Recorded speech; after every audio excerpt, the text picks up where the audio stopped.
कभी रामायण पढ़ा आपने, या महाभारत, या ऐसा कुछ सुना, कभी टीवी में देखा? कुछ तो देखा होगा। हम हमेशा नक्षत्र ग्रहों की स्थिति से डिफाइन करते हैं एक जन्म को।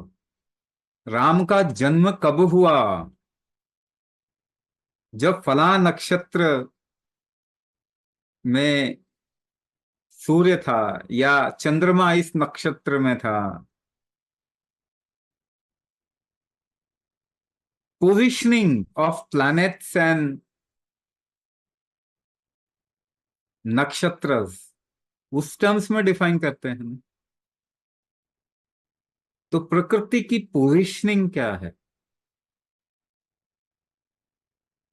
वो आपकी आइडेंटिटी है एक्चुअली।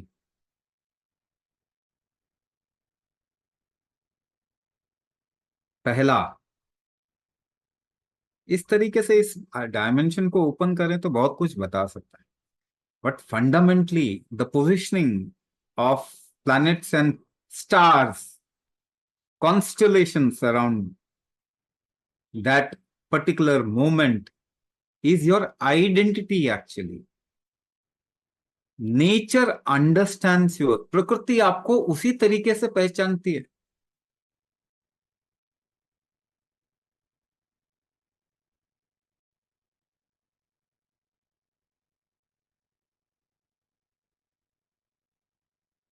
मुझे भूख लगी है, भूख आपने क्रिएट तो नहीं किया। प्रकृति आपको अपनी भूख से पहचानती है। आपके माँ बाप वही रहेंगे ना, चेंज नहीं हो सकते। तो कुछ ऐसी चीजें जो कंप्लीटली नेचुरल है, प्राकृतिक है, actually through that you connect with nature.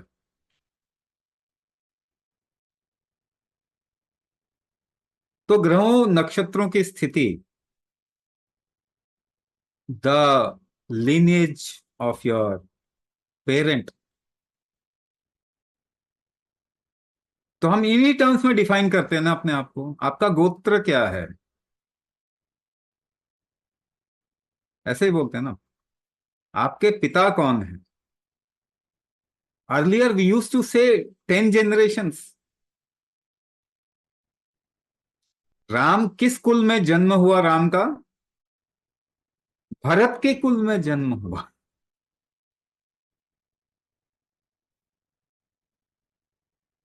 At present you don't have an identity,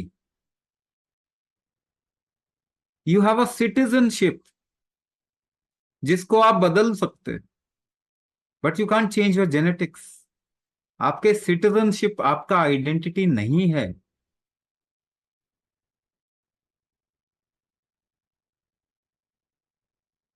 तो आपकी आइडेंटिटी पहले पहचानिए। अगर आइडेंटिटी ही नहीं है, if you wish something, how will nature fulfil that wish?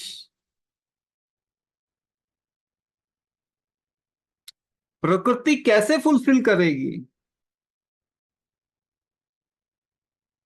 How do you connect? How will nature identify you?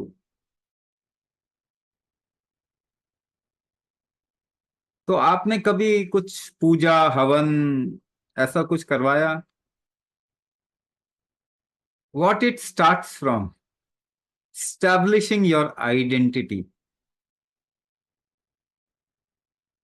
बिना identity के identity crisis हो जाएगा, which is happening to everybody, because they think I am a double MA. I mean, double MA means I have that identity.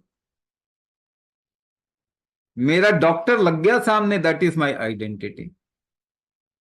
These are foolish things. बेवकूफी की पराकाष्ठा है, और कुछ भी नहीं है।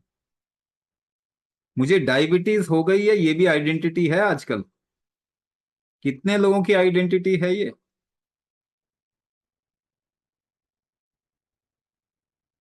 मुझे थायराइड है, वो भी आइडेंटिटी है आजकल। आइडेंटिटी ऐसी होगी तो आइडेंटिटी क्राइसिस तो होगा ही। नहीं, देखो मैं मोटी हो गई हूँ, ये भी अनदर आइडेंटिटी।